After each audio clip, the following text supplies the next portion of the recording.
Welcome to the Technosthetic Podcast. I'm your host, Eric. This is your host, Randy. What up? What up? What up? We're going to talk about some stuff today. We got iPhone 13 and iPad launches. We want to talk about that. New World, the new MMO from Amazon, launched. We're going to talk about that. Silicon shortage. We have some things to say. And camera and filmmaking discussion. Might as well just talk about that because we always do. At least offline. So... yeah, all the time. Yeah, Probably all more than the we talk time. about anything else. Yeah. As of right now, yeah, it's like I'd talk about it right now, but let's go in order. Let's go in order. iPhone 13, iPhone 13 Pro, Max, all that stuff. iPads launched. What do we got to say about it, dude? What do you got to say? Sure. So I'm gonna start off by saying that I'm always gonna be an iPhone fanboy. I like it. Nice balls, by the way. Let's. Oh yeah, what are we drinking? What flavor is that one, dude? This is just the cherry one. Cherry one. You know. This is a oatmeal silhouette from. Yo, get your eyes out of the frame, dude. Get your. I'm just kidding. I see it.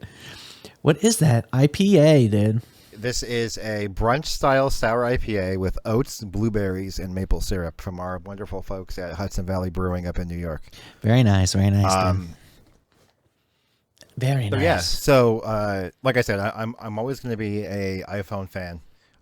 And if the Fold didn't exist, I would still probably have an iPhone in my pocket.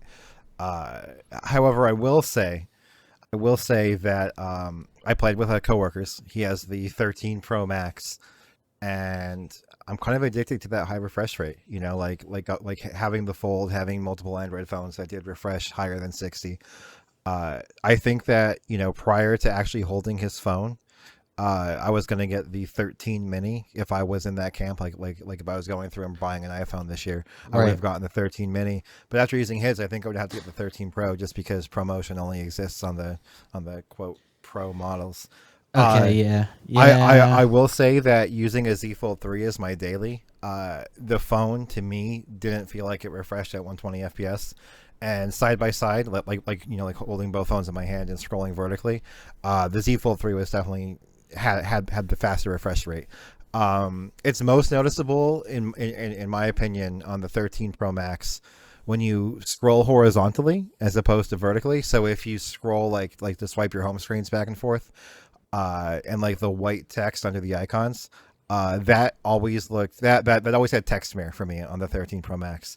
So that to me kind of feels like there's something weird with the display, like if it's pixel response or if it's just, you know, not quite 120, like if it's closer to like 85 to 95. And there's some tests online that show that the iPhone 13 Pros rarely hit 120, right? Like they kind of live in that 90 to 95 hertz refresh rate, which is great, right? Like, yeah. Eric and I have used a 98 hertz monitor for color for bit depth limitations prior to getting our OLEDs. But if you use a phone in your pocket, guys, that's like an Android phone, and you're like hypersensitive to refresh rates, you're gonna think the iPhone feels a little slower because it measuredly is. Yeah, that's a shame, dude. Because I mean, it's a shame, but it's not at the same time. Yeah. Why do you think do you think it's a battery life thing that they would do that? I think it's an optimization issue. I think the algorithm, you know, like again, like think of what Apple's target market is. I think I watched a Mr. Who's the Boss episode. Yeah. And he talked about it really well. He talked about like how Apple doesn't compete in the high end anymore because that's not their target market. And that's why Apple doesn't put features in their phones that general people won't use. Like the general premise of his video was that Apple is running out of things that average people are going to care about. Wow. So they have to keep making the camera bigger. They have to keep, you know, improving the same thing over and over again because the current design of the iPhone, until they drastically change it with a foldable or a rollable or something like that, right? They can't do anything that the average consumer will give a shit about. Yeah, I mean, you say that, but like their marketing machine, can't they like they've already marketed ProMotion once, right, for the iPad, right. So you think like they could really hype it up as being like a major thing, you know what I mean? Like, and then normal people would be like, ooh, but I don't know, like maybe not. Yeah, so like I think a really good example is like there were a lot of features that I know you and I were excited for in iOS 15. Yeah. like private relay, for example. Like even though you and I Yeah. wouldn't necessarily use that feature because we run our own DNS over TLS, we run our own ad blocker, so on and so forth. We take those measures. Right. But I was still excited to see it, right? Because like bringing that don't track me and that privacy technology to your average person is a pretty cool feature. And there's a plethora of other really neat things that came out of iOS 15. Excuse me. But Kelly downloaded iOS 15 and she was like, it's the same. Like to her it was no different. It was like a security patch. So it really comes down to Apple is running out of things that the average consumer would get excited for. And I don't think I think like 120 hertz is kind of like that borderline section. You know what I mean? Like my mom and Kelly would not care if their phone refreshed at 60 hertz or 120 hertz. I can tell you that right now. It's a big deal to me, but it's not a big deal to them. So in my opinion, that's why we kind of got a half-baked cinematic mode. Yeah. Because who cares about camera and video? My mom and Kelly. Yeah. No, that's a good point, man. So to me, it almost feels like cinematic mode doesn't feel ready at all, but they needed something for the average consumer to get excited about. And I haven't tested it yet, right? But I don't think cinematic mode works on the 12s. I don't think it does. I think it's like a limited feature, right? Like 13. That's only. Bizarre. That's bizarre to me, though. Right? I mean, there's no reason it couldn't run on them, but they need like features to sell the new phone, right? Right. I don't see a reason why it would be exclusive, right? Yeah, but Pixel does that too, right? Like in my opinion, Pixel does that even worse, because if you try to download the Pixel voice recorder, or Gcam, you can't even download those APKs to other Android phones. Wow. Okay. Even other Android phones that have better processors. So like the Pixel 5a has like that 765G, like that mid-range boy. Right. And like our Folds have the Snapdragon 888. You can download Gcam, but it's just locked out of the phone for no reason, because it's literally the same instruction set. It's literally the same hardware. It literally runs the same version of Android. Does the IOC have any like hardware that's specific for it? For Pixel? Yeah. For Pixel? Yeah. To my understanding, no. Okay. So now that's changing in the Pixel 6, but it's kind of a caveat. It's kind of like an asterisk, right? Because that whole Google Tensor processor type deal. Yeah.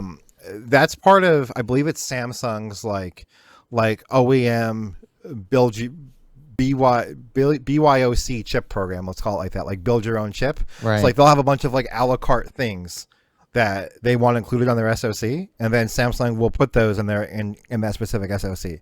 So it's not like a Google designed M1 or a Google designed a numerical version here Bionic. Right. It's literally Samsung says, hey, these are the options you have. These are 20. Give us 6 you want to see in your processor. And that's what Tensor is in its first iteration. I'm not going to say Google's going to do anything different in the future, but if you go on XDA developers for larger phones, and by larger I mean like the S21 Ultra, the OnePlus, modders have removed that code for those specific phones, so voice recorder and Gcam works on that device. But Google actually goes out of their way to make sure that those two devices only work on Pixel phones. And I gotta say, guys, like the camera, I don't really care about, because again, I'm still about that life of if my camera can take pictures of things I need to remember in my phone, I'm okay, because I'm a camera guy. Yeah, you know what I mean? You have a dedicated camera. Right. So like camera performance has never really been a selling point for me personally, but the Google voice recorder, if none of you have ever tried it, it is like magic.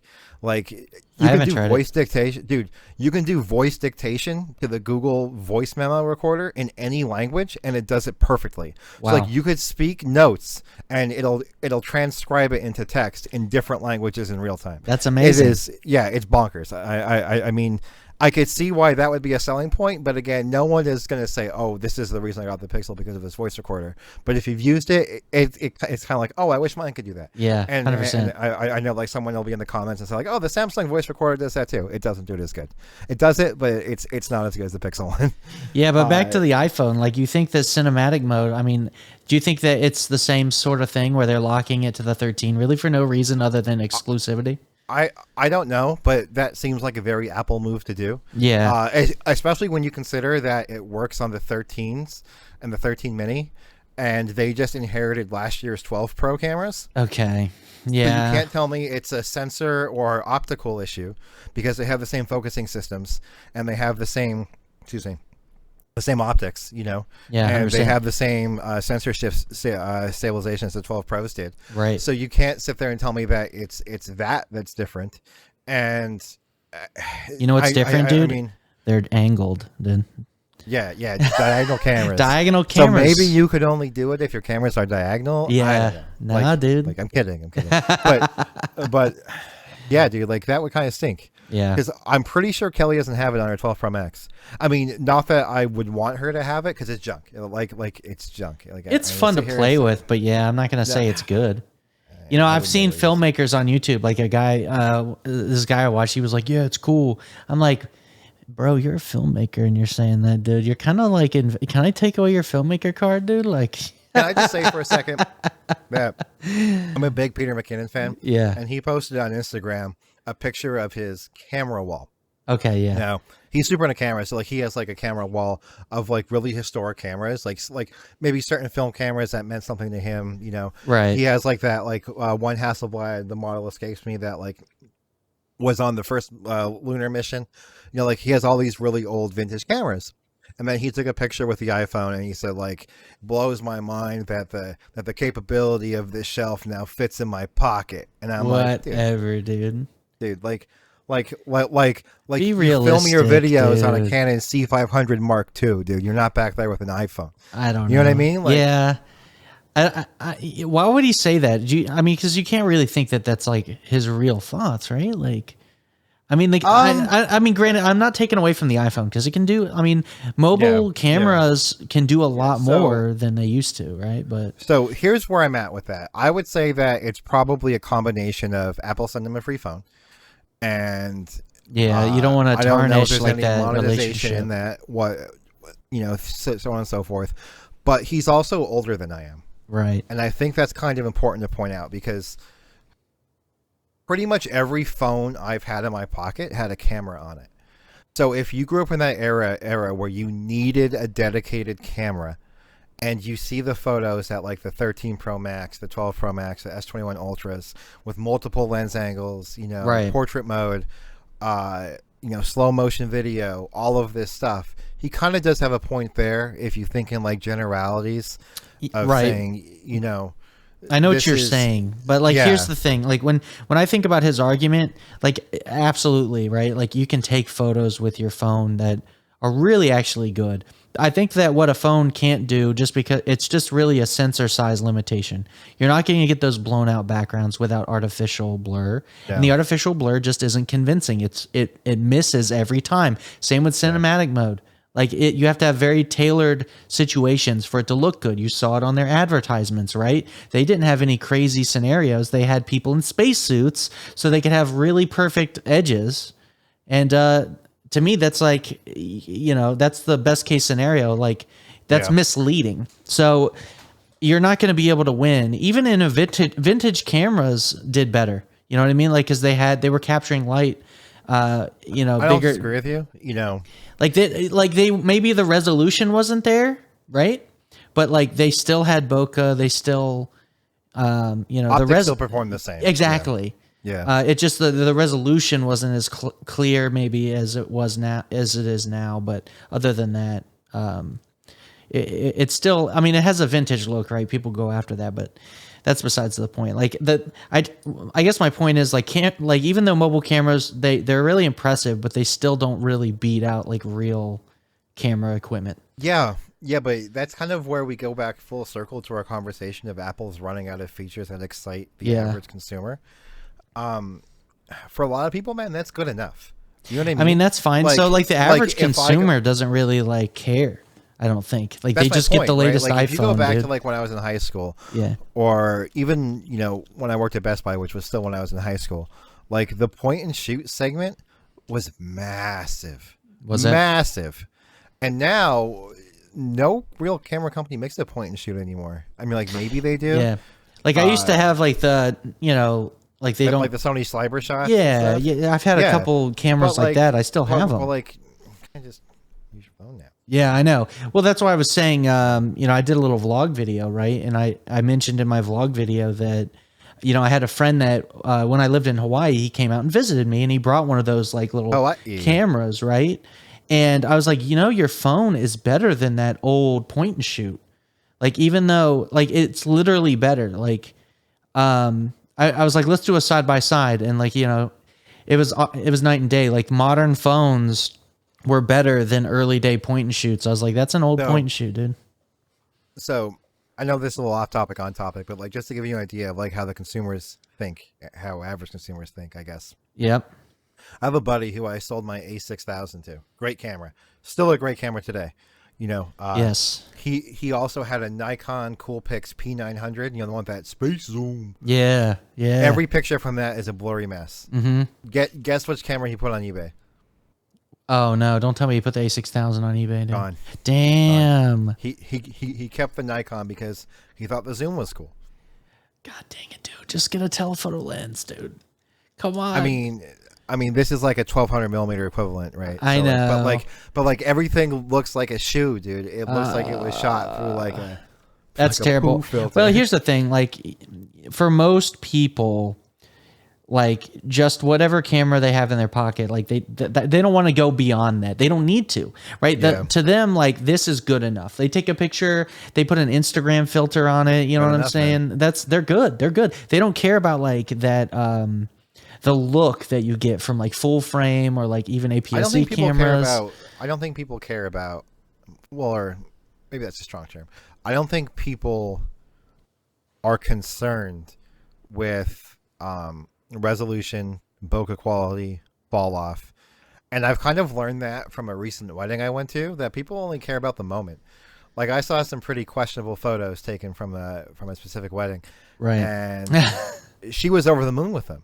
Yeah. And like just over the moon because they captured the moment.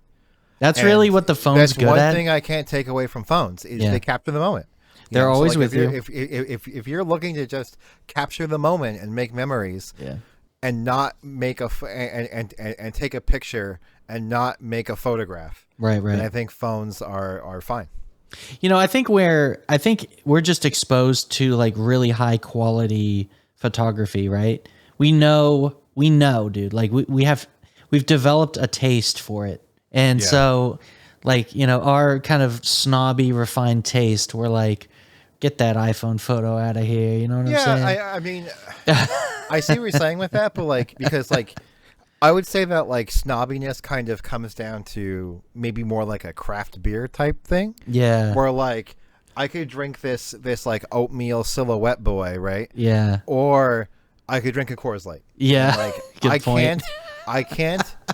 I can't objectively debate that my oatmeal silhouette is better than a Coors Light because that comes down to preference. Right. You could objectively debate that any photo from a real camera, and you could prove it time and time again, every single time that a camera is better. I think where people are gonna, well, I'm not gonna get into this conversation because we need to move on, but I mean, it's pretty interesting. It's pretty interesting to talk about. Like we always talk about cameras. We're going to that in a minute, but like iPad launch, because unless you have any last minute things. Let me talk about one thing. Actually, Amanda got the iPhone. Oh wait, hold on. I want to talk about that, but you go ahead. I have one last impression of the 13 Pro Max. Yeah. If battery life is important to you, that phone defies the laws of physics when it comes to battery. Really? I just saw his phone again today, dude. You have no idea. I just saw his 13 Pro Max again today. He was in the office from 6 a.m. until 4:45 p.m. Yeah. He lost 17% battery, and he was using his phone. Are you serious? Yeah. What's your battery right now? This is Z Fold battery check. Go. It doesn't even make sense. So this is probably a bad day of usage for me. I'm at 21%. Yeah, that's a bad day, dude. Yeah. I'm at what are you 58. 58%, dude. Yeah. I am at, and I had like a brief moment where it's on a wireless charger. So I was lower than that. I didn't charge mine at all. but I did take a 45-minute poop, and I played Magic the Gathering. Yeah. Oh yeah, dude. It'll drain battery, dude. So I play like if I'm playing a mobile game, like it will suck battery. Like better. Like this phone's better than the Z Fold 2 from my memory It's by a better than lot. default too. Yeah. But still nowhere near like what an iPhone can get in the 13, like god tier iPhone. Well, like, you know what I mean? Here's also the catch-22, right? Because of the form factor. Yeah. I mean, I also have 3 hours and 58 minutes of screen on time today. So Yeah. Oh, screen on time. Yeah. I don't I think will I can say, check that. I will say though, it's kind of a like for me at least, it's not an apples to apples comparison because I am on my Z Fold 3 30 times more than I was on my iPhone. Yeah, So, that's a good point. I'm definitely on mine quite a bit. yeah, so it's kind of like I can't say, oh, I didn't make it through the full day, because in hindsight, you know how I've been forever. When I'm entrenched in the Apple ecosystem, Right. I'm mostly on my iPad. You know, Yeah. so It's a good point. I mean, that's cool that the battery lasts longer. I'll say that. it doesn't even make sense. So Amanda her mini broke, her 12 mini broke. Oh no! So, dude. A cute boy. Yeah, what happened to it was it just would reboot randomly. And Weird. I think it was I think they were So like, was it hot? No. Like she would launch Netflix on it and then it would just like it wouldn't reboot either. You know how like you ever see a phone respring? You know what that's called when it resprings? Yeah, dude. I Yeah, was you know. a jailbreaker back in the day. Yeah. Yeah, where like you get the Apple logo and then it comes back Winter up. board, dude. Yeah, Winter yeah. board? Yeah, exactly. So it did that and then like the Wi-Fi and Bluetooth wouldn't turn back on. It was like hard off. Like you can't Ooh, yeah. Yeah. No, I think I read something about that like a year or two ago, maybe. We had no About, idea what it like, was. About like Wi-Fi getting bricked on an iPhone. It was jacked. Like you could if you did a hard reboot, it would come back, but then eventually you would just respring again, and there goes your Wi-Fi and Bluetooth. So I don't know if cellular came back. I don't remember. It was like all wireless, just like took a poop. So we took it in, swapped it out for the 13 normal Okay. in red, and yeah, that's I will say that she made a great choice because I think the red this go around is a nice red. Yeah, dude, it's red. It is red, dude. But it looks super good, and I played around with it, did cinematic mode, whatever. It's a thing. So are you like me in that regard? Like again, I played with the 13 Pro Max, and this is probably the first Apple launch in a long time where I didn't feel compelled to at least want one. Yeah, I definitely didn't want one. I mean, the thing is, our last phone was the 12, right? So the only thing I really care about with this new launch was the high refresh, and I already have that with the Z Fold. So On two screens. on two screens now, yeah, exactly. The 2 didn't have the cover display high refresh, so I'm like, I don't need, and like this is higher refresh than the iPhone since it doesn't even ramp to 120 ever. So to me, I'm not really, I just wasn't hyped. It's like That's fair. It's That's like what fair. do they do? Like they didn't do anything. They made the notch smaller. Like come on, I don't know. I don't even want to talk about it anymore, dude. I want to talk about something that I do want I was interested in. iPad Mini, dude. Yeah, so like dude. you said there was a weird issue with the Jello effect. So like I don't know how many people are familiar with how screens work. But just you quick put- summarize it, yeah. Yeah. Quick summary is where your screen controller is located in a device could affect how your screen refreshes, because like anything, the shortest distance is 2 paths. So if you have your screen controller on the left hand side of a panel, technically speaking, the right side will send its information to the controller slower or take a longer time than the left side will. And that can cause the jelly effect. Now, there's ways around this, right? It basically like if you use a Tell me if I'm wrong, but does it like draw the screen from like top to bottom typically, or side to side, depending on the See, display? it depends what the controller is. Yeah. Depends what the controller is. Yeah. So yes, you are correct, but it also depends on where the controller is, and like this can be combated in many ways, right? So like not just with the screen controller, you could have a screen controller that compensates for that. You could have a screen controller that reads faster. You could have a screen that sends its data faster. Like there's many ways that you could avoid something like this, because not every display does it, right? Or you could just put the screen controller in a different location, like top. So like with that if it was being on said, top though, and you do a lot of vertical scrolling, it probably would make more sense there. so what's wrong with the Mini? Okay, so what I've seen online, haven't used one, but there's a ton of news reports out there that the screen exhibits a jello effect when scrolling, which means that when you scroll on the screen, you can noticeably see one part or one half of the screen reacting to your finger before the other one. Question. Almost like, yes. So is this when you're holding it in portrait mode or landscape mode? That's a good question. I'd look it up. I think it's portrait mode. It would have to be portrait, right? That would be the more annoying mode for it to be noticeable in, right? Yes, so, it is. Like if that means it refreshes from, if I'm thinking correctly, from side to side in portrait mode, right? Is it, like, tell me if that makes sense. Actually, I don't know, right? It seems like it'd be side to side, because then you'd see like a weird vertical jelliness. Oh, right? The problem is in landscape mode. Ooh, okay. So if you're holding it in landscape and you're doing a scroll vertically, it's refreshing from, is it in landscape mode top to bottom refresh, or is it side to side refresh? I wonder. So it looks I like would think it's side to side. It looks at that like point. the controller is mounted on the side. So that's a shit. What does that even mean? Yeah. So it looks like it's doing a top to bottom, but it has to send the information from the controller to the chip mounted on the side. Yeah. Now again, guys, like this can be rectified in many different ways. You know, because again, not every screen does this, right? So actually, iFixit confirmed that the iPad Mini's more noticeable scrolling issue is a byproduct of the display controller used and how it's mounted. Okay, so the one used is the more interesting one. Obviously, the mounted is gonna, like, depending on how it's mounted, is going to be how it looks, like where it's worst.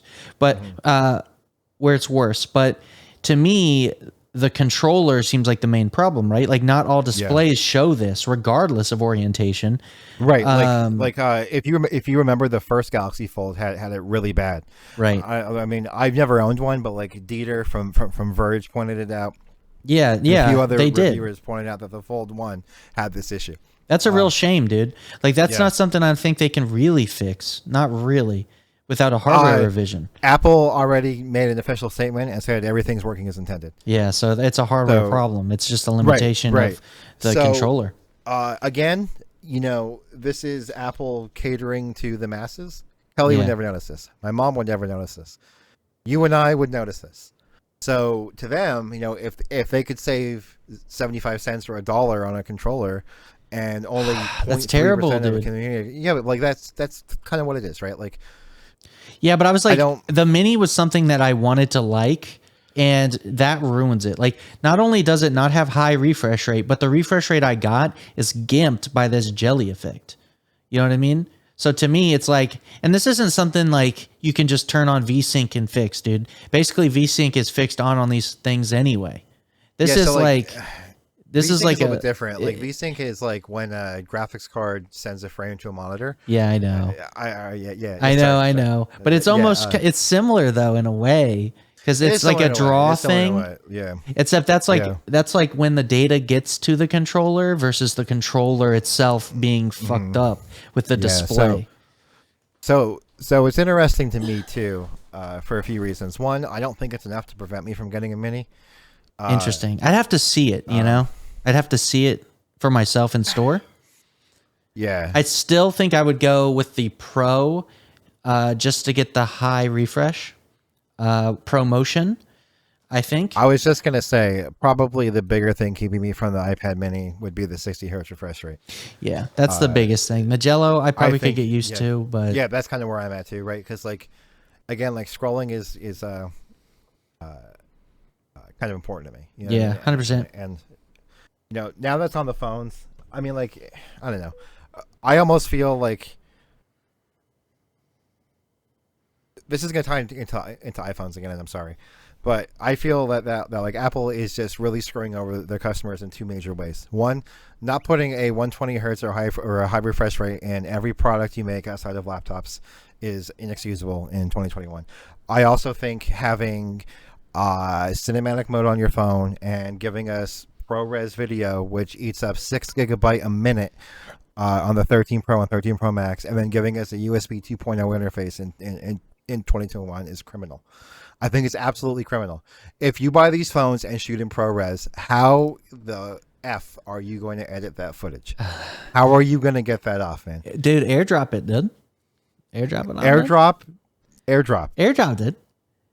Airdrop How it long off, is that going dude. to take? How long is that gonna Honestly, take? I'm not sure, but it was actually, to me, it was pretty reasonable. I was airdropping like 30 to 40 gig videos pretty reasonably fast, but that's just relative to how it was with USB.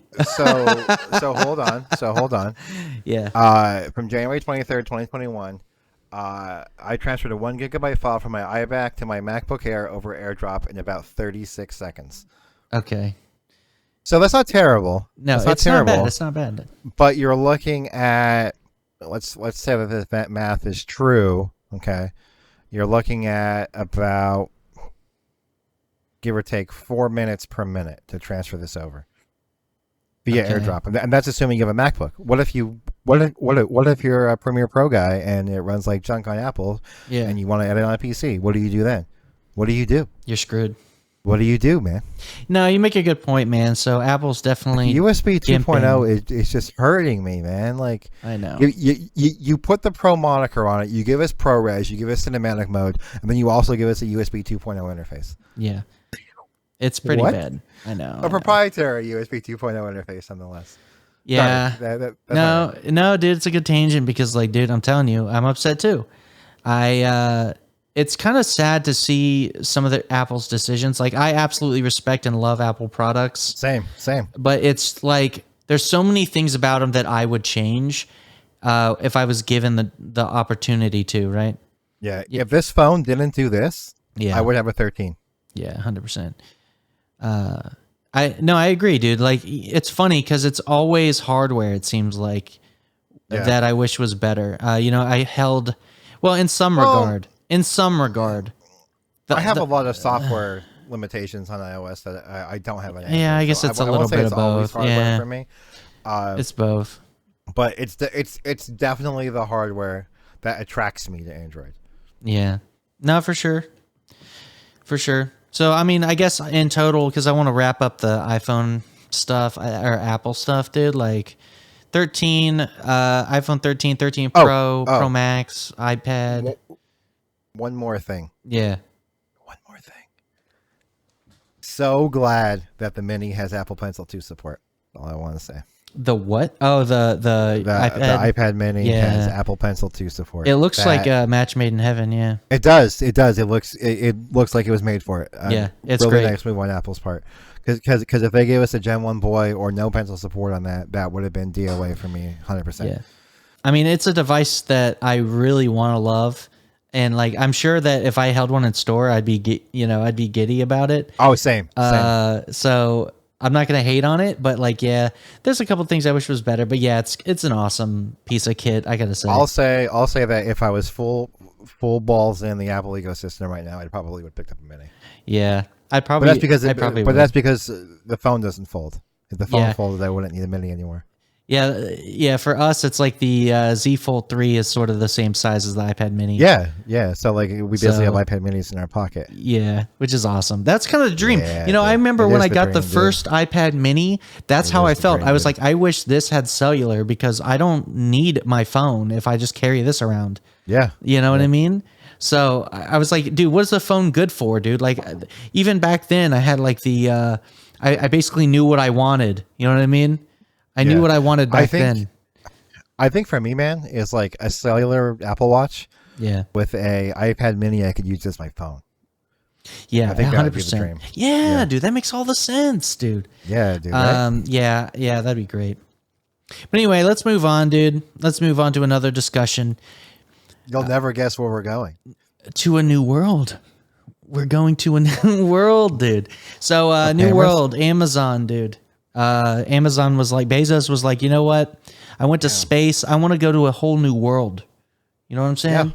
Yeah. It's a shame that no one else can join him because everyone's in the queue. Yeah, and also Bezos definitely is in the new world because anyone that wants to name themselves anything Bezos related is not in the new world anymore. Let's just say that. Yeah, they get removed. Yeah, they get. It's kind of the meme now. I think it actually made it worse for them because everyone in chat was talking about it in the game. Yeah, it's again, guys, like games need to stop doing this, right? Like games need to stop doing this. Look at what Blizzard is doing now, man. It is. We don't want to talk about Blizzard. It's disgusting. Oh man, it pisses me off. I'm on the Blizzard. What kind of ties you in? Well, ties in New World a little bit. Like Blizzard is going through and like doing like this social justice warrior virtue signaling stuff where they're renaming old NPCs that exist in the game from 2004 because they might come across as offensive to women. It's like, no, it's a character in a game. No one thinks that. You're not changing my opinion. No. Like just because you changed the name of the fisherman center and Master Bader, dude. From Master Bader dude. Isn't like, oh, thanks Blizzard. I'll treat women differently now. That pisses me off. That's not how my brain works. That's not how anyone's brains work. It just gives you bad publicity. Stick by your decisions. Stick by your artistic design and don't care. If someone names their character Bezos with 69 at the end of New World, that doesn't affect him. It doesn't affect your game. No. You're just pissing off people who want to have a little fun in your game. Yeah, it's never worked out for companies that try and censor, dude. Censorship rarely works out, dude. People just get pissed off, find ways around it, dude. You're going to have Bezos with all the special characters. Dude, they're going to get it. They're going to get it, dude. And like don't try it. Don't even stop. Lean into it if anything, dude. Like don't stop the gamers. Embrace it, dude. Yeah. I mean, it's go kind of on Twitter and make a joke about how Jeff Bezos claimed himself 9 times because there's 9 players in New World named Jeff Bezos. Exactly, dude. But yeah, I don't know. So New World launched like 2 days ago, and dude, having a blast with it when I can get in, man. Yeah, that's the thing. Like the queues are really long. Day one, it took me over 8 hours. I streamed the entire thing. My entire wait was a big stream. I just literally sat here for 8 hours almost. And dude, I'm probably not going to get in tonight. Just looking at the time on my position and what I moved up from. Yeah. So I got off work about an hour ago, and I jumped in the queue. I was 1,600. So I moved up about 150. I'm 1,454 now. Okay. Been in the queue for a little over an hour. It's not looking like I'm going to get to play tonight. How many? So, okay, a little over an hour. How many is that per hour? It's about 150 for me. Yeah, so you know what's nutty, right? Day one, I was over 11,000 in queue. It was like 1,000 an hour about. Then day two, it was like around like 400 an hour, and now you're telling me it's like 100 and some an hour.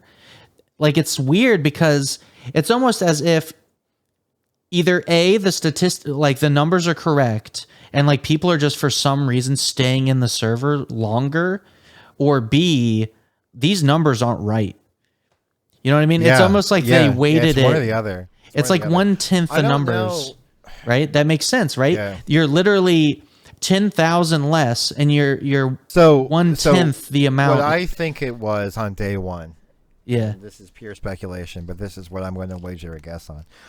Is it was day one, right? Well, so day one's day one. You know what I'm saying? Yeah, but people probably came home. They were making character on Eden, saw the 13,000 queue, and they're like, fuck this, we're jumping to another place, we're going out of here, we're going on a different server. Right. So I think that's why the numbers were probably declining a lot faster, because people were just giving up and rolling elsewhere. But now, day 2, day 3, day 4, we have dedicated players on Eden who put some time into the game, and they're staying in longer and playing as opposed to getting off of the queue and rolling somewhere else. I think that's probably most of what it is. Okay. Yeah, because I know they were offering server transfers for like free to low pops. You kind of know what I'm getting at? Yeah. Like people are probably giving up a lot. So like, no, it does make sense. I'm like, so yeah, so they were just jumping out of queue. Yeah. Yeah, no, that makes a lot of sense actually. Yeah. I guess, yeah, I guess now it's like the people that, decided to stay are staying. And so it's probably going to get more They're already consistent. invested, Yeah. like you and me did. No, we're invested. I mean, I don't want to Yeah. transfer I don't 100%. either. I think that this is fine. It kind of sucks because I'd say yesterday I waited for 2.5 hours about to get in. I think I can work around this limitation. I just got a queue early, like from work, literally. But that's fine with Steam streaming. Like I So- just connect and I'm good. So maybe for the viewers who are, having that problem at home, can you walk us through how you make you from work so people can kind of, Yeah, so there's a couple ways you can do it. I use Steam's in-home streaming or whatever, or actually it's not even in-home because I'm away from home, but it's Steam's remote streaming. Okay. So in Steam, you can set up to where you can connect either from your phone, like in my case, I have my laptop at work and I have Steam on it. And, I log into my Steam account. If I have, I'm on my Mac, right? So I can't install it on my Mac. So what Steam does by default is it lets me run the game. And when I click run, it automatically streamed it from my desktop at home. Now your home desktop has to be on, Nice. right? So as long as you have a desktop that's on Steam, you can just stream like that, PC to PC, no problem. If you have a phone or something, you could do that too. So But let me ask you you a might have to question. do the initial setup for that. But Let me ask you a question. If you logged into Steam remotely from your work computer and then closed out the remote connection, will it close the game at home? okay, so that's a good question.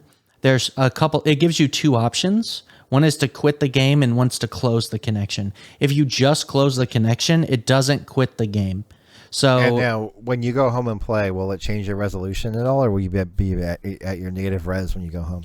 that's another good question. So I'm actually streaming at my native resolution, and if you can't get like 4K or whatever, in my case, it just will change it to whatever output resolution that you want.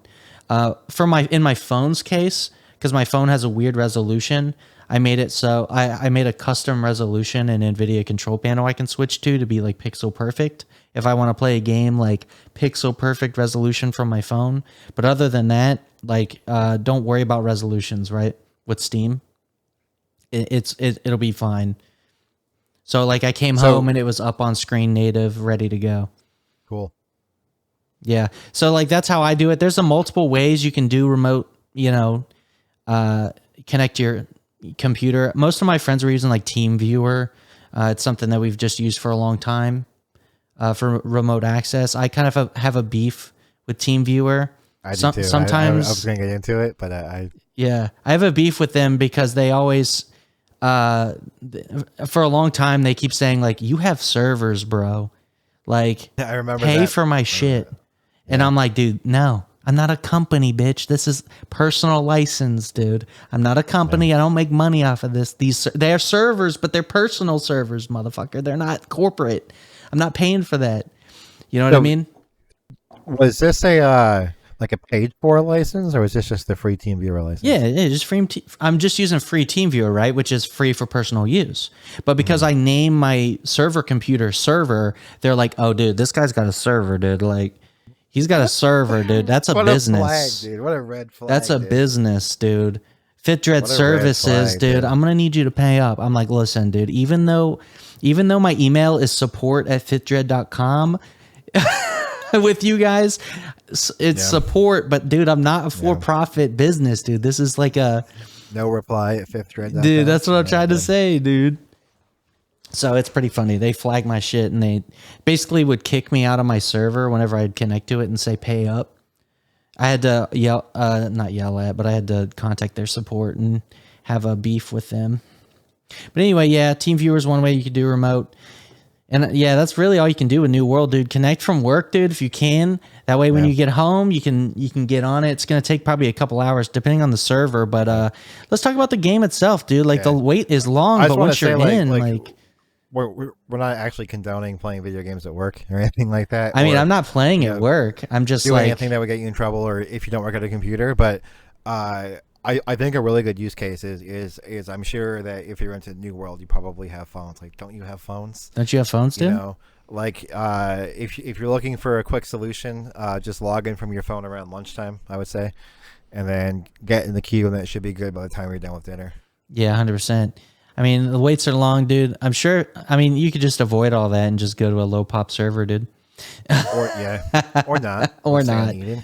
Or stay on Eden if you're us. So, yeah, come play on Eden if you want to play with us, dude. No, don't play on Eden. I need to get in. Don't go to Don't do Eden. it, dude. Go to Olympus with Asmongold. Right? Yeah. Oh God. You know what's cool though? So Asmongold. we had a. There was a cool. Yeah, Asmongold, dude. The bold boy. Shit. But yeah, I thought it was really awesome. I was playing yesterday, and organically, I ran into you. Yeah, dude. I didn't even know you were on the game. Yeah, I was in. Which first off is bizarre in and of itself because we practically sleep together. Yeah. And we had no idea we were both on the game. No idea, dude. I saw like later in that night, I saw you had messaged me that you were like 7 in the queue. I was like, dang, I didn't even see that.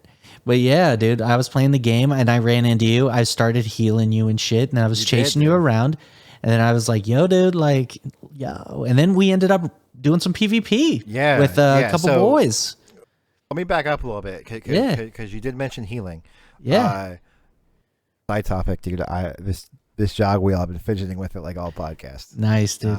Anyway. Jog the podcast. So what do you think of the targeting system for healing? Because I was on the Reddit I was on the subreddit for New World today, and it seems like it's kind of like a controversial, like I either love it or I hate it type feeling with how they decided to do targeting. Personally, because there was a time in the beta where you had to aim heals, like you can still do that, but it's really jank, really jank. Yeah, and then like that was universally hated. Yes, now you kind of have the targeting system like you do now. So I'm curious to see what your take is on it.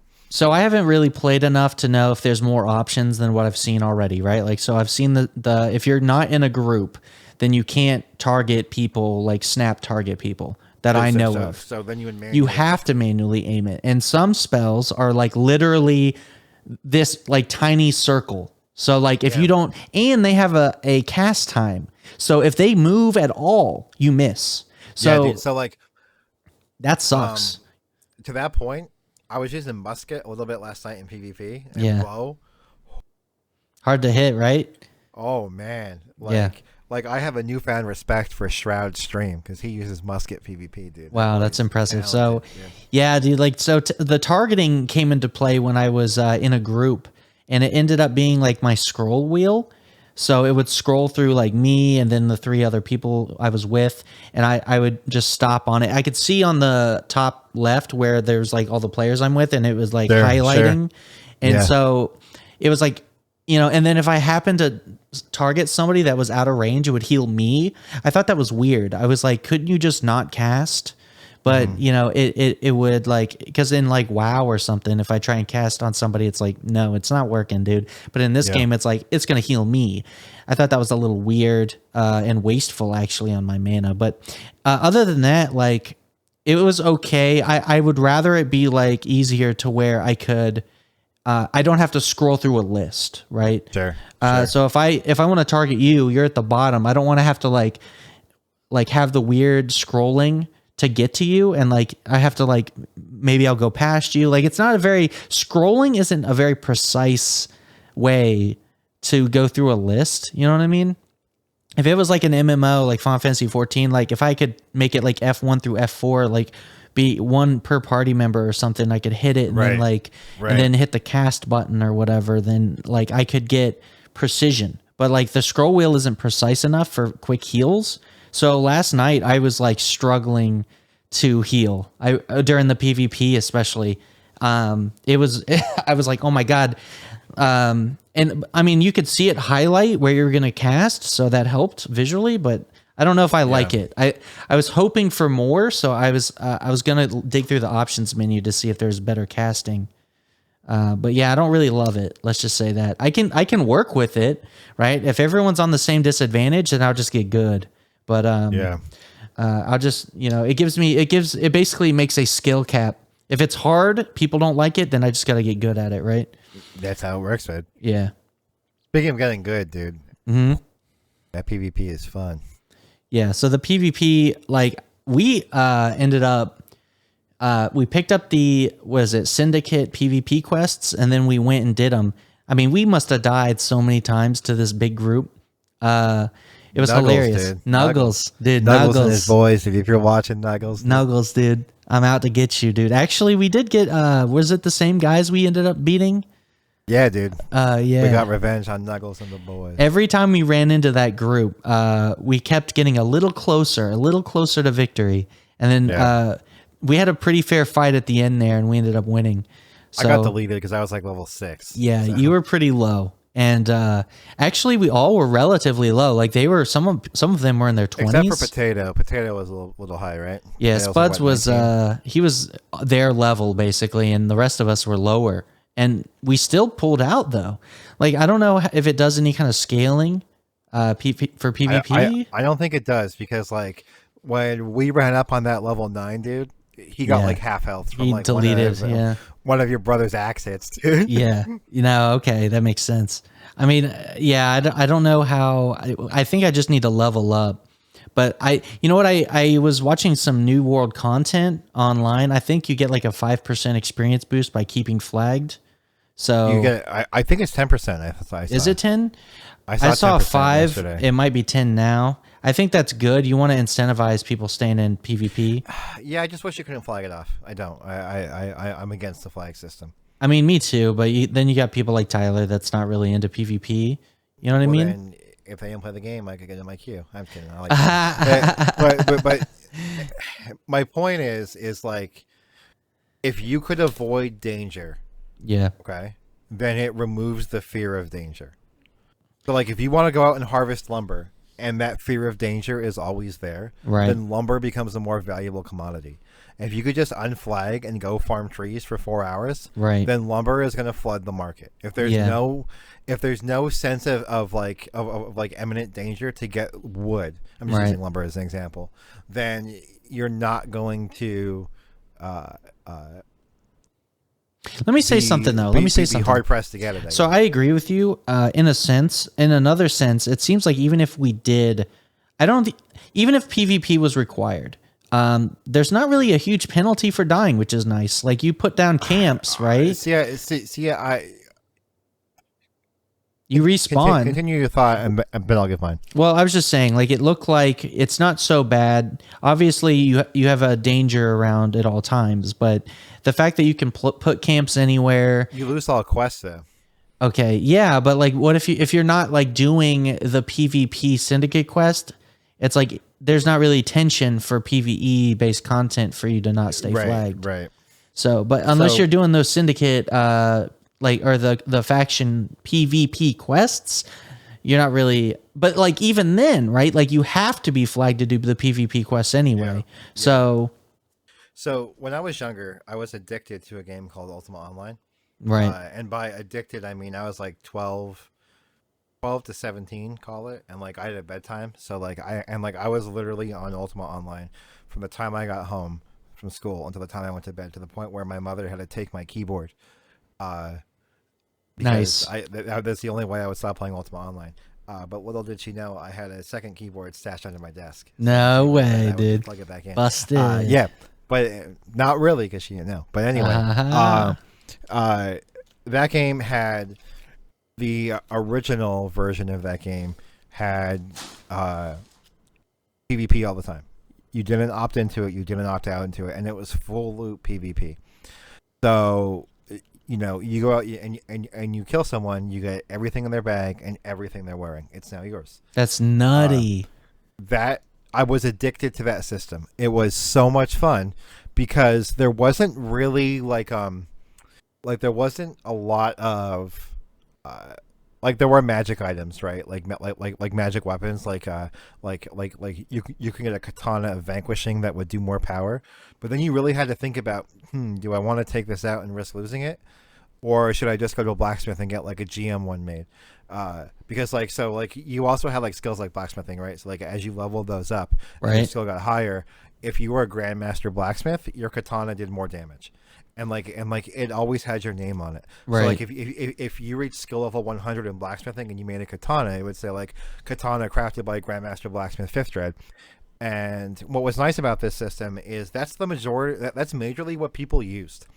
So you always had this like kind of refilling economy, and trade skills and gathering skills and stuff were always key to the game.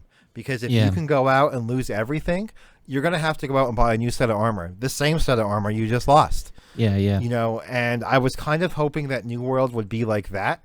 Whereas, like, you were a lot, because, like, their gathering and crafting system so far is pretty solid. So, like, if you had this system where your base economy, because PvP was full loot, because everyone had to do it, there was no opt-in, you always had this turning cycle where armor and resources always have the same value. Right. Because if you don't have that system, the same thing happens. The same thing will happen to New World that happened to WoW. Whereas, like, crafting doesn't really matter. Right. You know, like you make feasts for raid, but, like, no one crafts armor. No one crafts weapons. No one does any of that because it doesn't matter. Yeah. You know, you go out and you get the best loot and you use it because there's no consequence. Yeah. So I think I think you're onto something, dude. Like, that sounds really fun because you make the crafting system the cornerstone of the game, right? New World is already kind of doing that. Like, you can feel it. Like, there's so much crafting in New World. There's so much, like, gathering and crafting, and I just feel like if you made that the gameplay loop, like, you're constantly improving what you can build and create. And, like, the economy is like such a big cornerstone of the game, and then, like, you work up to make, like, this really great gear. You go out, you risk it all. You know what I mean? Like, that's fun. Yeah. It's really fun. It's a ton of fun. And what else it does too is it removes outside influences from duels and from PvP, because gear is no longer the factor of why you lost something. You lost because you played less, or you played worse. Well, it's a skill based, probably. Right, at that point. right. So like Ultimate Online used to have like GM, like Game Master hosted duel tournaments and stuff, and like that's basically why I played the game. Right, was for dueling, because like the PvP in that game was seriously dialed in to a T. And you know, kind of tying it back to New World, like.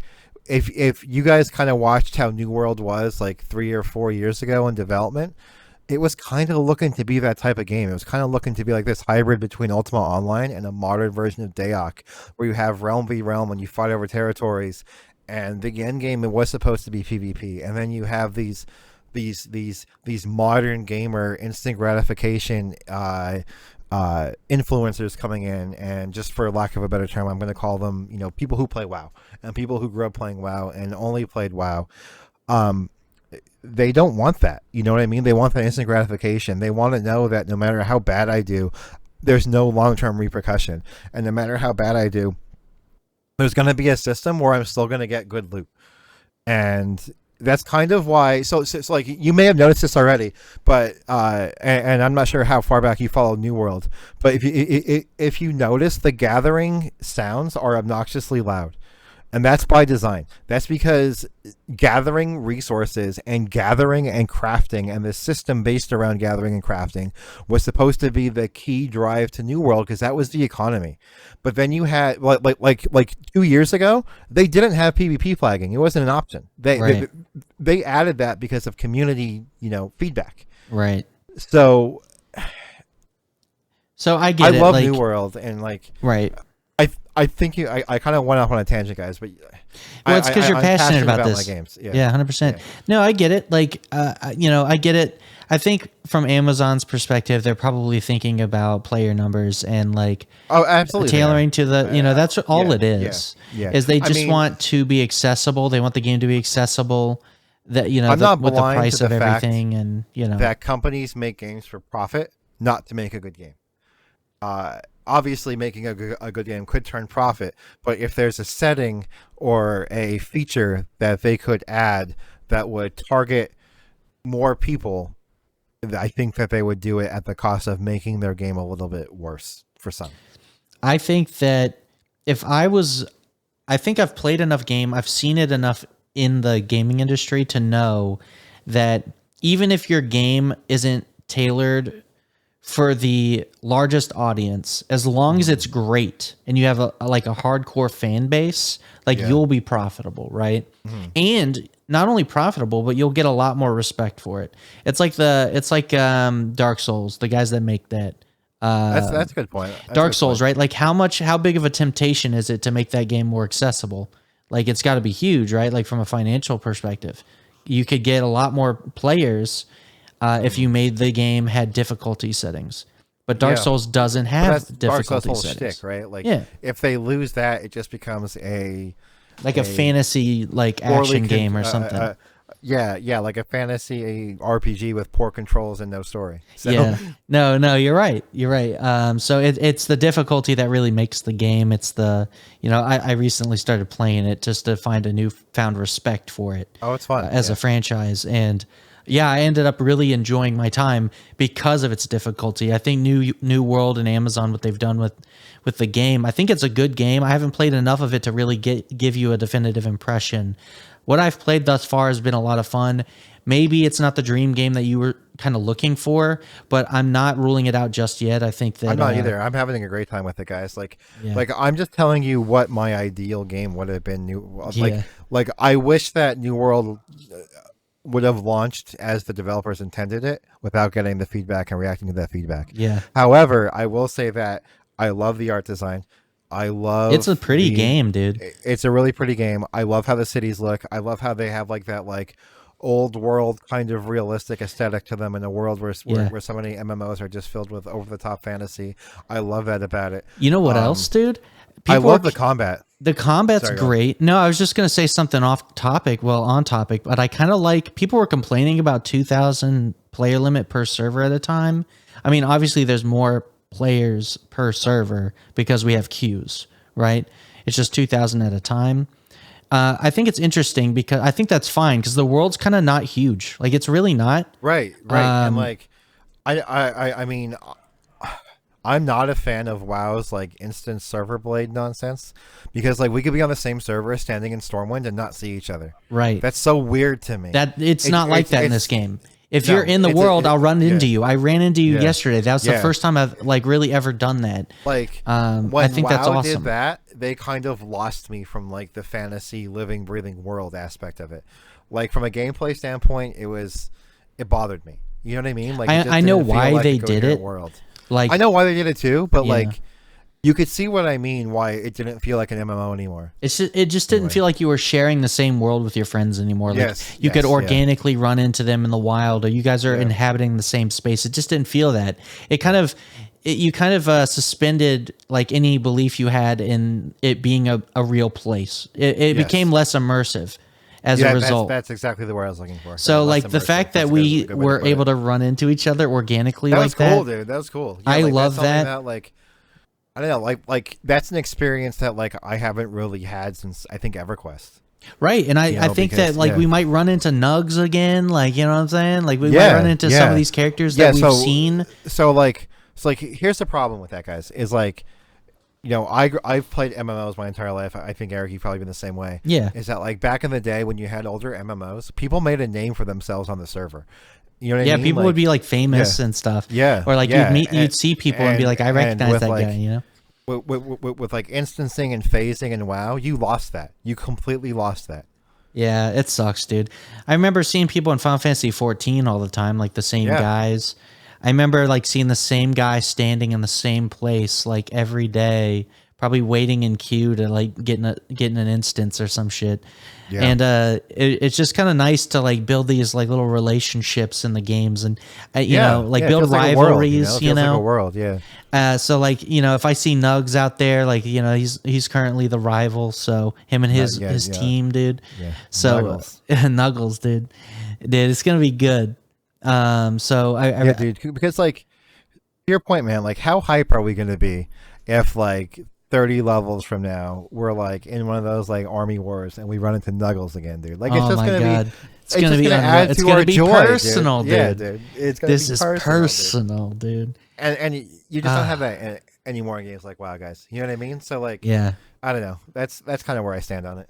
No, but like the game's super fun so far. I'm really interested. I haven't played enough of it because of queues to really get a huge impression, but it's been positive, and I think I'm looking forward to exploring the rest of this world. I feel like it's going to be the map's kind of small enough to where I feel like I'll learn it and know it, which is awesome. Like that too, though. Right? Yeah.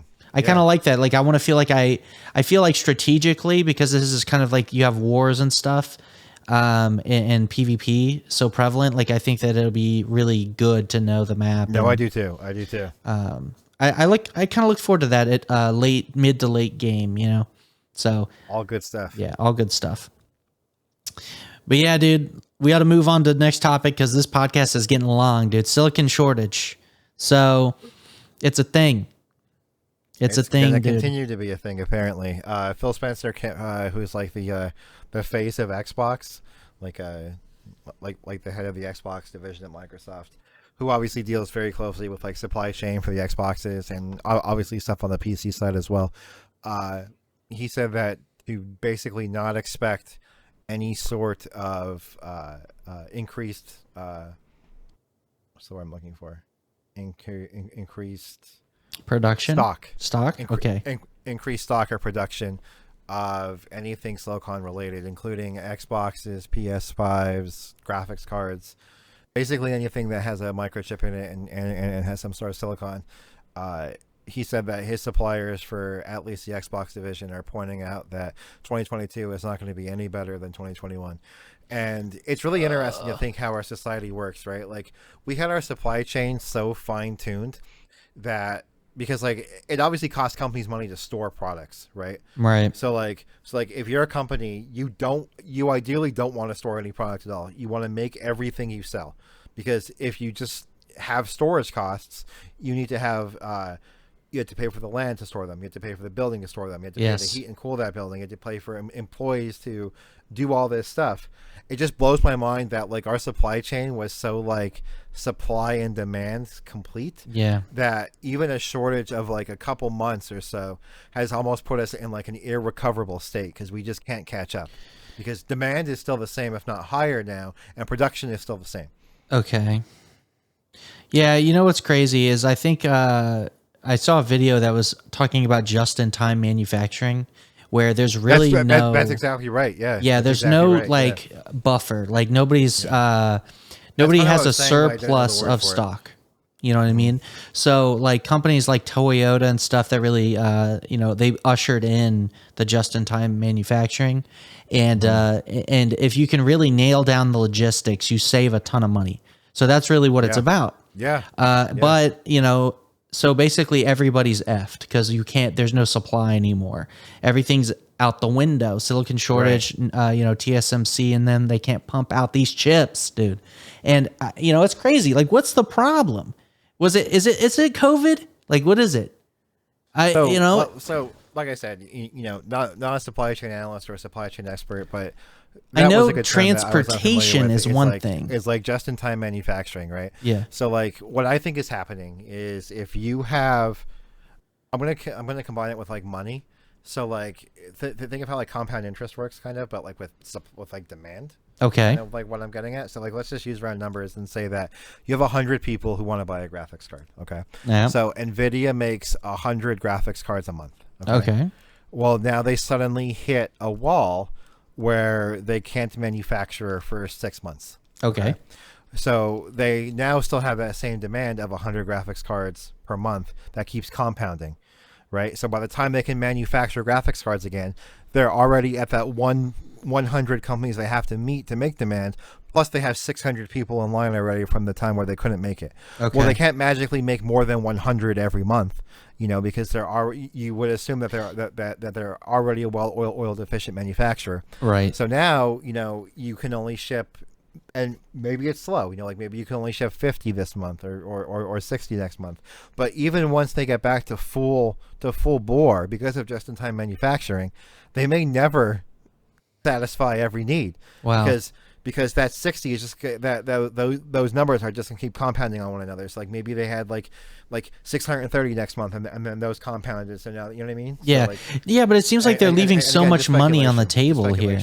I don't think they are.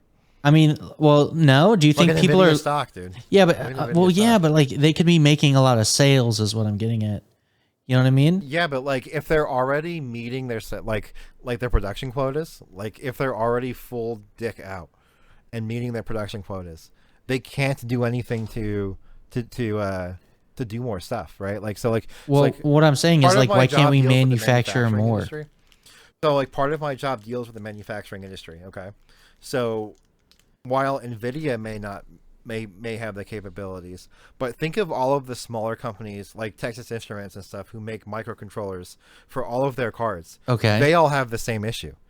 So we have some manufacturers who we deal with who have orders upon orders upon orders upon orders, and they have workforce. They have people who want to work.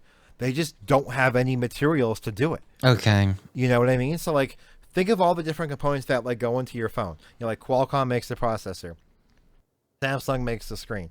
Think of how far down in the weeds the supply chain goes. Like Tesla now. Well, I totally get that, but everyone calls so, it like, silicon shortage for a reason. Like they're not making the chips.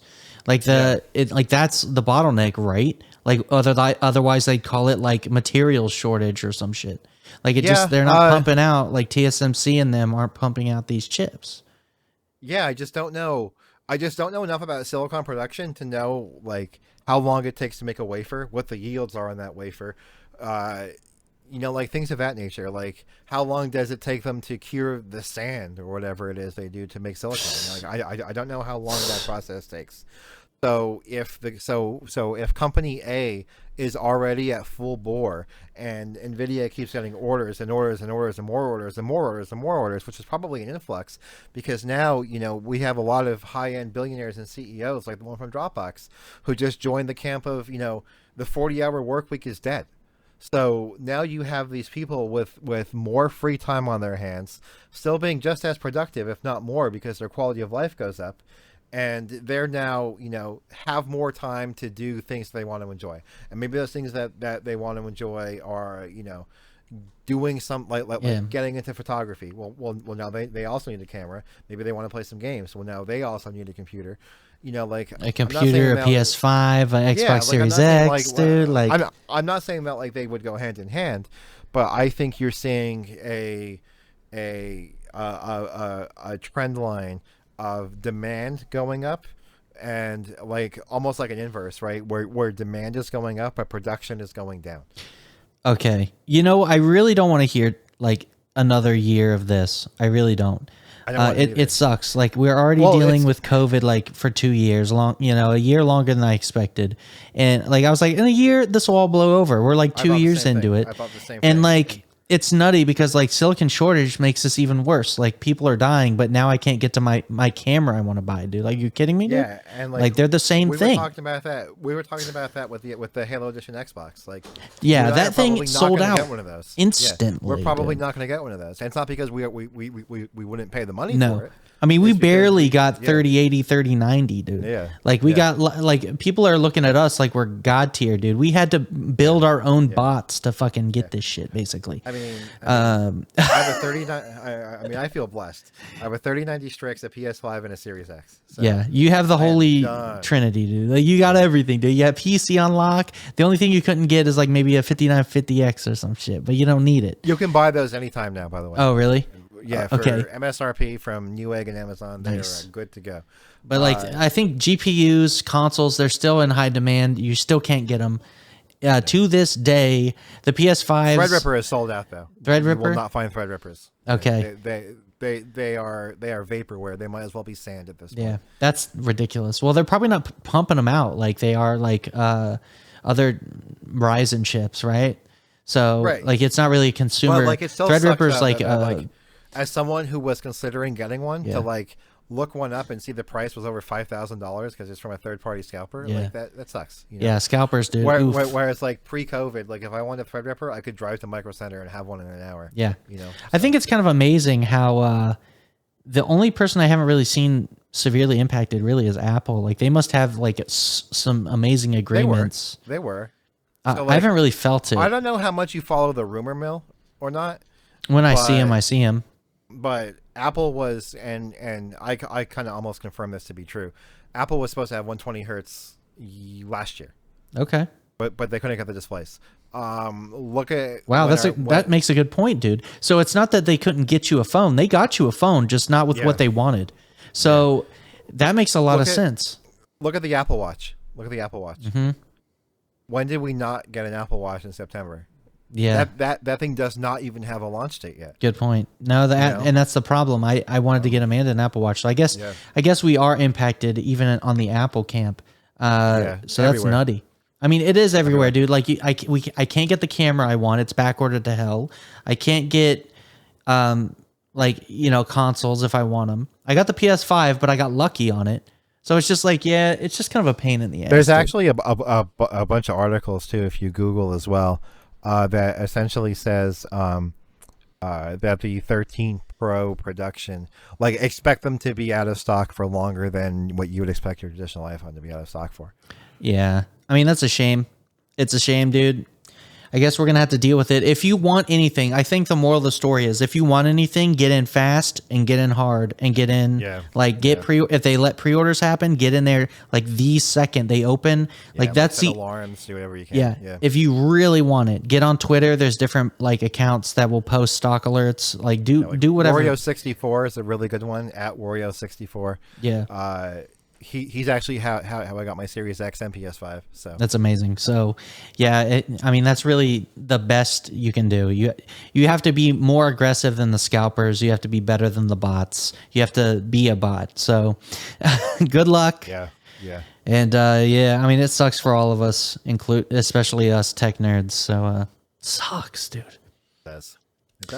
Anyway, dude. Last topic, cameras and filmmaking. So, we've been doing a lot of that stuff, dude. This is a rough last topic because this could be an all-night topic. Yeah, it is. Dude, what are we doing? We got to end this podcast sometime.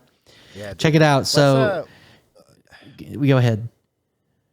What are you thinking, dude? I just want to say real quick that Eric has recently made me switch to DaVinci Resolve from Final Cut, and it was probably the best decision I've ever made in my creative life. That's interesting to hear you say that, dude. So if you guys aren't like in the know, I know I have friends that use video editors, but they're like using weird stuff like Sony Vegas or whatever. I didn't know they still made that. Yeah, like I got friends that have that and use it. I'm like, dude, like download the free version of DaVinci Resolve, please. That didn't work for me, dude. Yeah, but that's because you had 8K raw 12-bit footage that you were trying to edit on the free version. Get out of here, dude. So DaVinci Resolve Studio, it's like $290, I think, $95. $295. And you got it with the Speed Editor, which is a nifty little toy. It's like a keyboard with a jog wheel and some cool features for Resolve specifically. Oh, look at it, dude. Hold on. I'm going to switch to U view, dude. Oh, man. Get your eyes out of the shot, dude. Look at that jog wheel, dude. Jog for me, dude. Look, you got an anchor cable, dude. Red. Dude. Ooh. Look at that, dude. I'm jealous. So, DaVinci Resolve. Great video editor, dude. What do they call them? NLEs, nonlinear editors, dude. Nonlinear editors. So, I used it took me a while to get to Resolve. Everyone was using Premiere, so I picked up Premiere and used it for a bit. Then I was like, dude, like I'm tired of using this like pirated version of Premiere. I need to like pay for it. And then I was like, I don't want to pay a subscription. Like I really want to buy once and own a license and feel like I own something. You know what I mean? Whenever you have a subscription, I'm just like, if I feel like if I decide one month I don't want to use it anymore, that's it. If I decide I don't want to pay anymore, that's it. And I just don't like that idea. So right. On my quest to finding software that would work for me, I found DaVinci Resolve, and it turns out it's kind of awesome. Yeah, it's kind of better than anything out there. Avatar was edited in Resolve.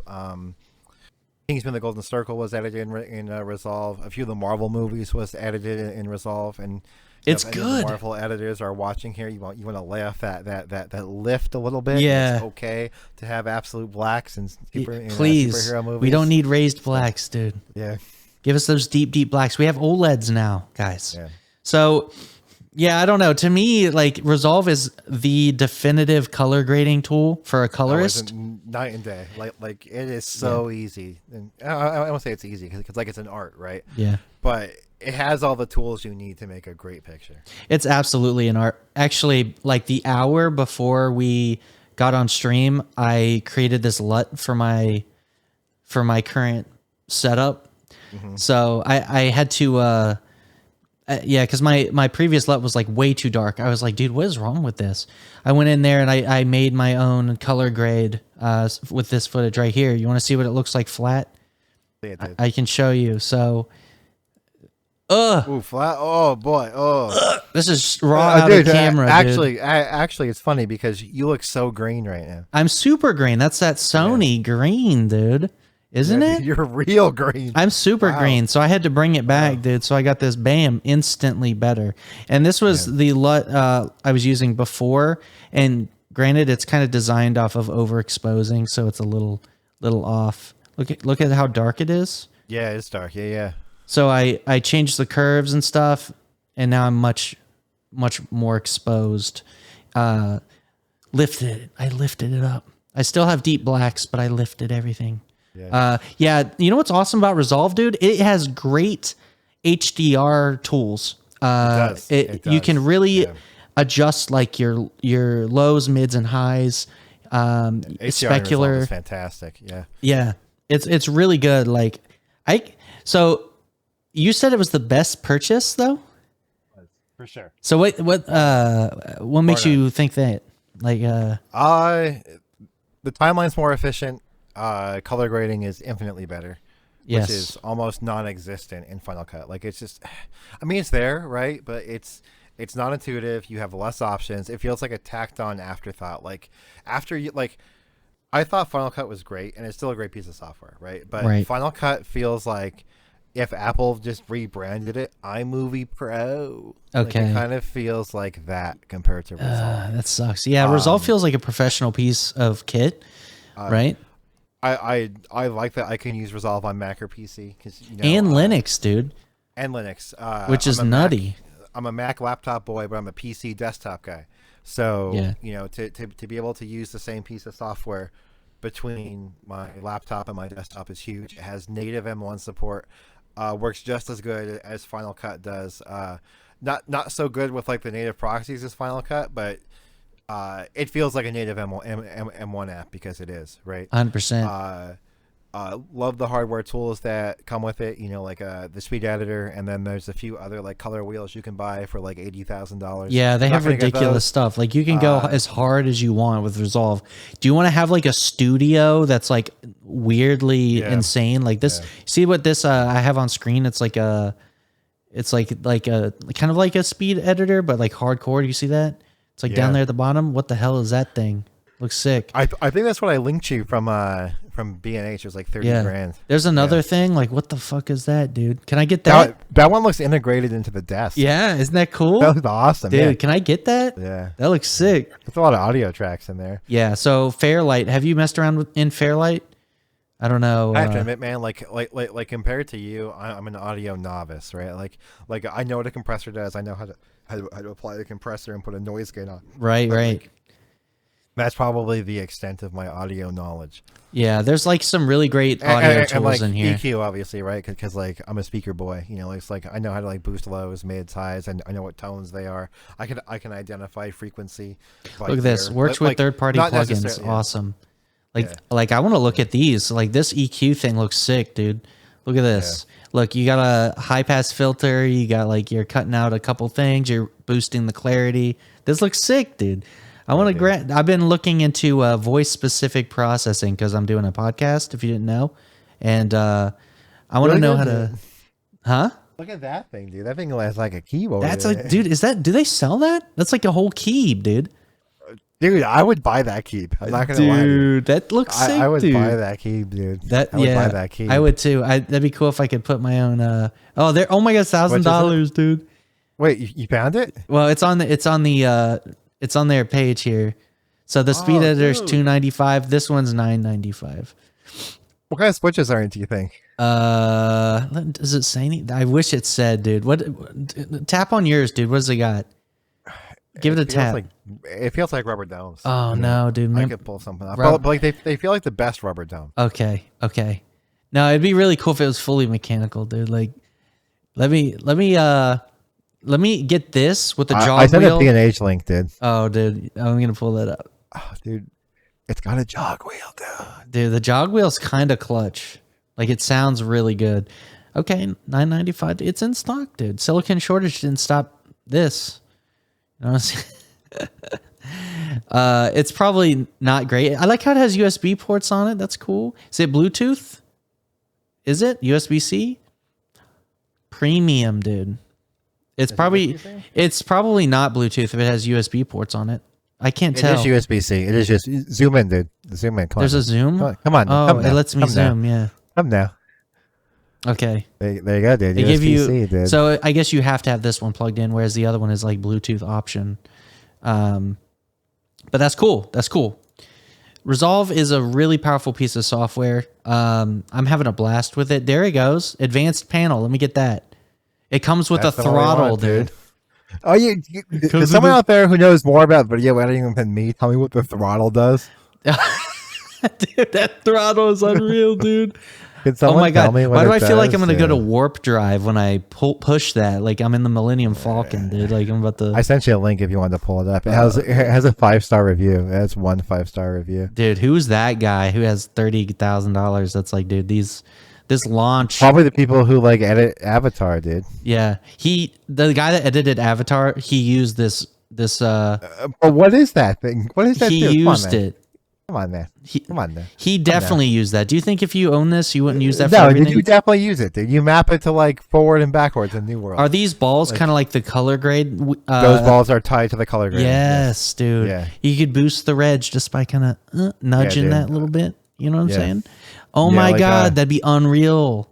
I'm not gonna lie. Like, if I get like super hardcore into this, I would probably buy the micro panel. I would probably buy the micro panel, which is the one I just linked you. Okay, hold on. There's a micro one. Hold on. Yeah. Yeah. Okay, $1,000, and then you get the. This is for color grading. Color dude. balls, dude. You get the color balls, dude. Yeah. You could do. Are those knobs for like lift? Gamma. Lift, gamma, gain, contrast, pivot, midtone detail, color boost, shadows, highlights. Them, maybe? Oh my god, dude! Can you imagine just like going down the knobs? Lift, gamma, gain, contrast, pivot point, mid-tail, color boost, dude, shadows, highlights, saturation. You're making me want it. Oh man, dude. Oh man, I'm zooming in too far. Oh, I can drag it, right? Or does it not let me drag? Okay, it does. Log offset, dude. RGB level. Okay, Can cool. I tell you right now that if this mini boy had a jog wheel on it, I would probably buy it. Oh yeah, dude. Where's the jog? I mean, these things rotate, but that's probably that's probably not for jogging. No, that's probably like what is that going to be for?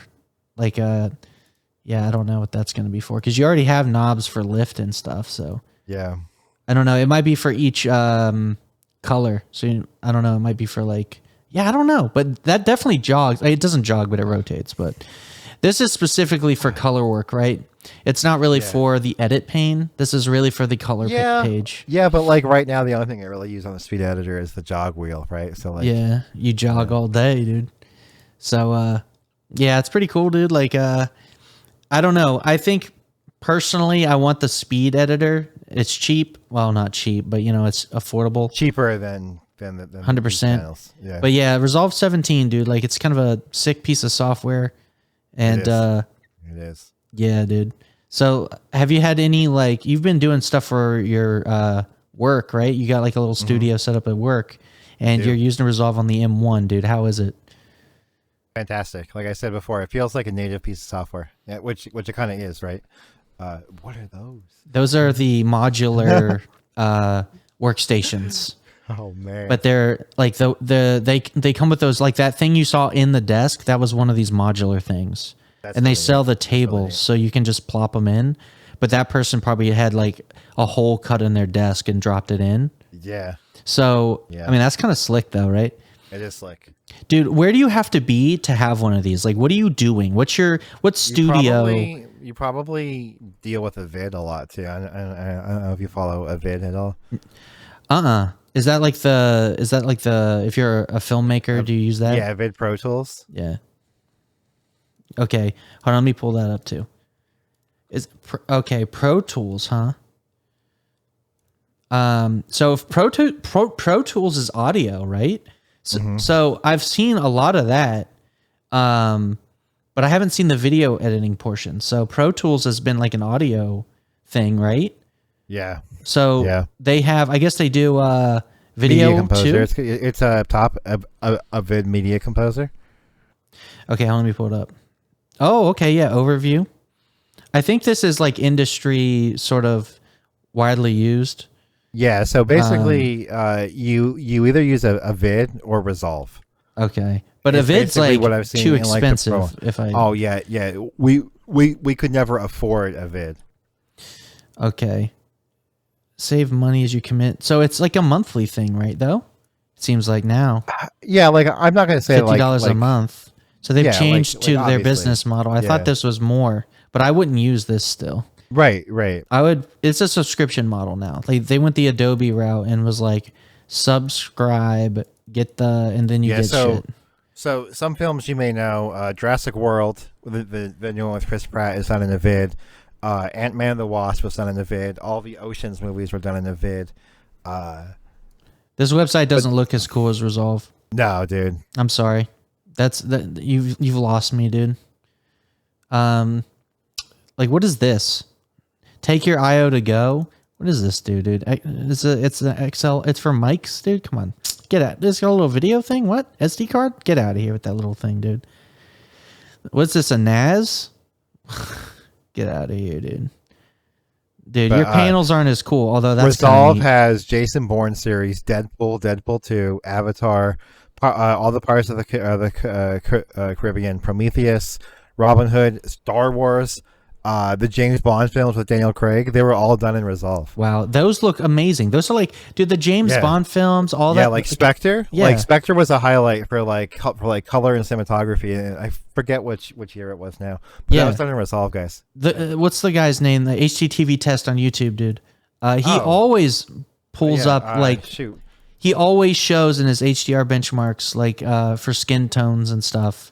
The Vincent Tio. Yeah, he always pulls up like the James Bond films.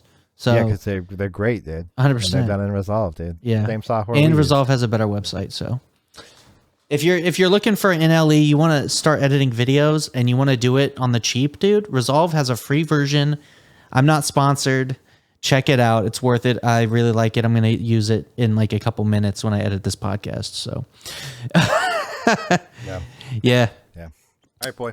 All right, dude, we're going to wrap this podcast up, dude. We're going to wrap it up. Your camera died, so unfortunately you're not going to see Randy's beautiful face because he doesn't have a dummy battery. But Feel blessed, dude. Feel blessed. Feel blessed. You don't got to see him. But anyway, check it out. Check us out, dude. Let me put my music on, dude. Technesthetic.com, dude. Check us out on the website if you want to see where we're at. I put links on the website. You can see us on Spotify, Google Play Music, all the Apple Podcasts, anywhere you listen to podcasts, Technesthetic, we're there. Check us out on YouTube. Leave comments down below. We look at them, dude. We see them. And send us an email. Tell us how we're doing. What should we talk about on the podcast? We'll do it. We'll talk about it. Anyway, guys, that's been it. It's been a podcast. See you guys on the next one. It's been a thing.